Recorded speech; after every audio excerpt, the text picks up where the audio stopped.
Hi everyone, welcome back to the channel. Thank you as always for tuning back in. If you're new here, welcome. I'm Leila, the Lenormand reader, and I am one of the few people who focuses almost exclusively on the amazing Lenormand deck. Be sure to check out all of the resources that I have for you on the website. All of it is linked in the description box. So welcome to a new tutorial. In this tutorial, I want to go over what it means to get a sense of the overall energy of a reading. I think that often enough we get a feel for what a reading is like, and often this is a really important feeling. I think this applies in tarot, in really any form of cartomancy, and really any form of divination when you have a feeling about what to make of these symbols. And this really comes from your intuition, but also from your experience with the cards. And when it comes to Lenormand, we have a few tools that we can use to get an overall sense of the energy of a reading. So what I have here is a 9-card portrait, and we're going to use it as an example for how to get the energy of a reading. Now, to start with, the energy of a reading is going to a great extent, depend on the question being asked and the context of the question. And that is because the cards mean different things for different contexts. So depending on the question being asked, the cards might respond in a certain way. With a different question, they might respond in a different way. And so the energy of the reading depends on the question and the context to a great extent. So the question and the context of the question aside, there are several things that we can use based on the cards to help us determine the energy of the reading. For starters, we might look at the cards on key positions within a layout. In a portrait, there are 2 key positions. There is the first card and the central card. And the cards that figure in these key positions can have a lot of weight on the reading overall. So in this case, we have the mountain and the ship. And these 2 cards point to travel, especially when they come together. Now, when you look at the key positions, you might also compare them with the context of the question. Are they aligned with the theme of the question being asked? Are they different? Does that difference tell you anything additional about the answer to the question? You might want to have this conversation with yourself or with your client or with the readee when it comes to comparing these cards and how they reflect back on the question. Now, Lenormand's cards can be interpreted for any context. That's what I call correspondences, and I talk about it a lot. But sometimes the key position cards can be a little bit different. So for example, if you're asking a question about your career and your work, and you get relationship cards, how do you make sense of these people in the context of your work question? So again, it's going to depend on the specifics of the person you're reading for, but in general, people in a work situation might be people you can seek their input, you can seek their help, you might network with them, they might help you with something on the job. So in this sense, the reading would focus you not just on your job, but on the people within your work situation that can help with that. So that's a simple example of how this might work. So the first thing is to look at the key cards in a layout and see how they answer the question and also how they create an atmosphere for the rest of the cards. Like we said, in a portrait, it's the first and the central card. In a single line, it would be the central card as well.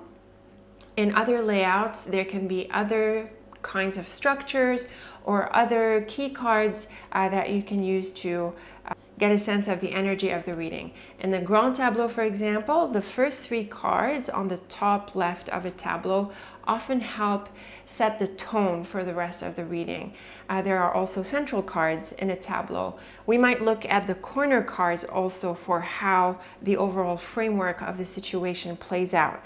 So you can tap into different key cards and key card structures to get a sense of how the reading is going to go, which sets the tone for the overall energy. So that's one way to get an overall energy of the reading. Another way we can get a sense of the overall energy of the reading is by looking at the balance of the positive and challenging cards. So when we have a majority of positive cards, there is a dominant positive energy to the reading. And when we have a majority of challenging cards, there is a generally challenging tone to the reading.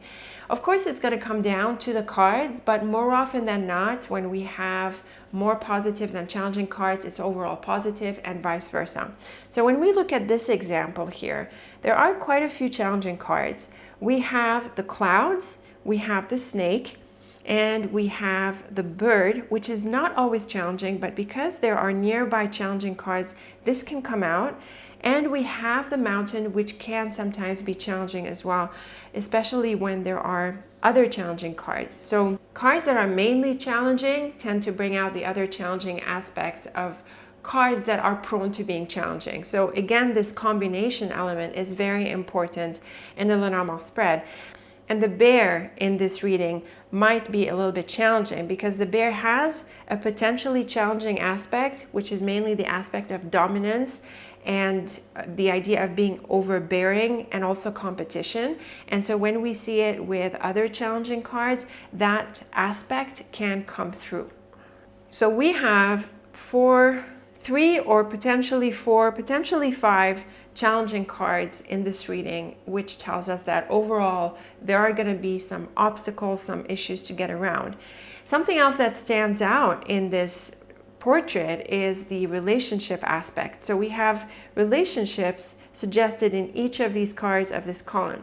The house is a card of home and family, the dog is about peers or friends, and the woman represents a person. So having 3 cards in a 9-card layout is not that small. It's a third of the cards. That focuses on relationships. And the bear and snake can sometimes be associated with people. So this too brings out the element of relationships into focus. And this is not so much of the energy, but it is a dominant theme that affects the focus, the overall focus of the layout. So you look at the balance of challenging versus positive cards, and that could give you a good sense of the energy of the reading. And other cards can also suggest and contribute to this energy, such as people cards or travel cards. We have here the mountain and the ship, especially in these key positions, like we said at the outset. The bird is sometimes associated with short trips. So you look at these dominant themes and the dominant energy, and you get a sense overall of where the reading is heading. And that helps you get a better sense of where the reading is heading. It is also a good way to situate the details that you're going to get from weaving all of the lines and the columns and other details like the knights and the corner cards. Now, the positive and challenging aspects of a card are directly associated with the main symbol of the card. But another technique we can use to get an overall sense of the energy of the reading is to use the pips.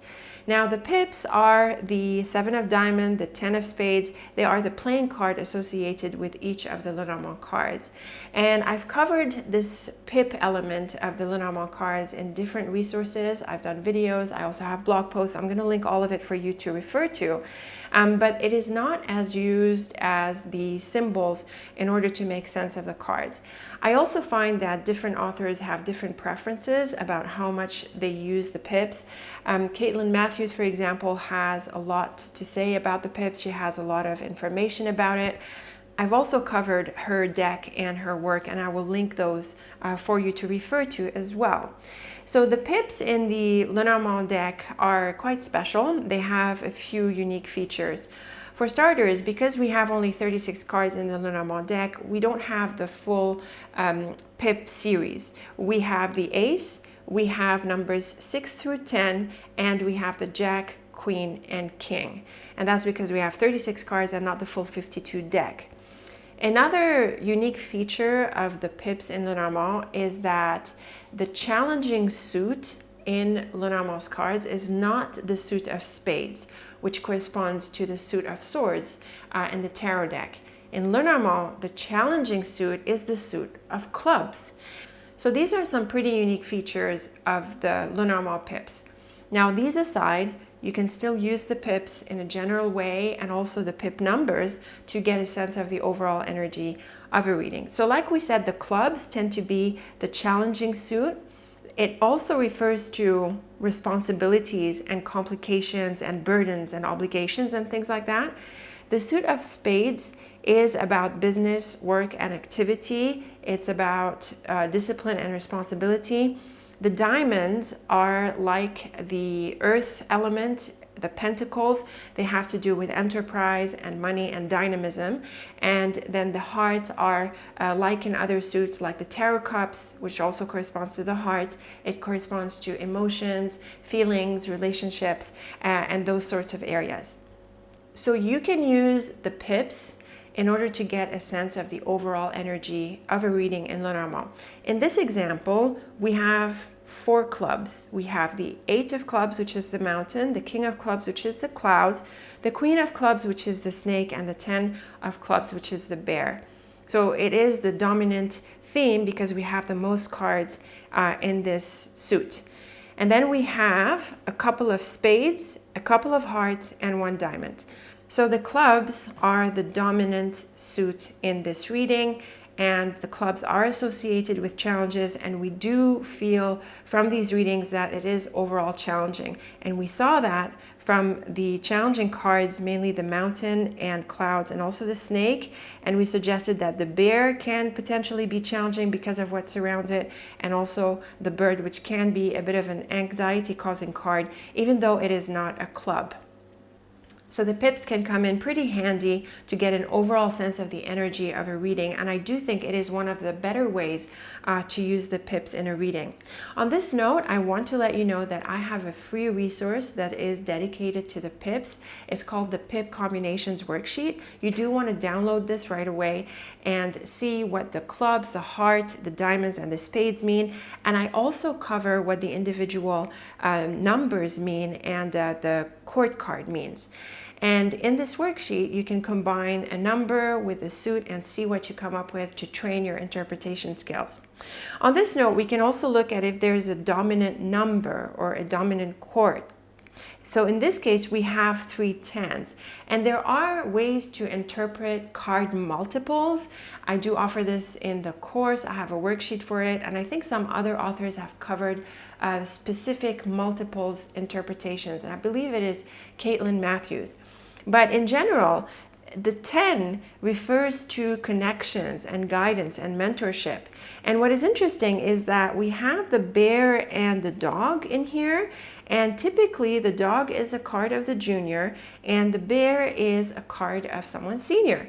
And so this really works out well with what 10s generally mean. So this could be a learning phase. It might be a good idea to be open to learning, to be willing to grow. We might want to challenge our thinking a little bit and to grow in new directions. This can be suggested through the cards. And then we have 2 kings. Again, the 2 kings is a specific multiple interpretation. I believe when one is black and one is red, it points to quarrels and differences. So again, this is another indication that there can be challenges. So we have 3 tens and 2 kings, and all of the other cards are unique. So you might want to also look not just at the suit, but also the number or the court that is associated with these suits, and see if they can also give you some insight into the overall energy or even into some specific details. So to recap, we have a few tools that we can use in order to get an overall sense of the energy of the reading. We said that we can look at key positions in a layout and see how they impact the overall reading. We said that we look at the overall positive versus challenging aspects of the cards. We can also look at specific themes that come out. For example, here we saw relationships and travel. These 2 can contribute to the overall direction of the reading. And we suggested the pip suits as well as the pip number and courts. So these are my suggestions for how you can get an overall sense of the energy of the reading. I would really like to know, what are the techniques that you use? How do you sort of tap into the overall energy of a reading? How do you figure it out? If there are some techniques that you use, or you just go with your feelings, or it's a combination of the 2, I would really like to hear your thoughts. I hope this was helpful. As always, I look forward to your comments. And until next time, thank you so much for watching, and take very good care of yourself.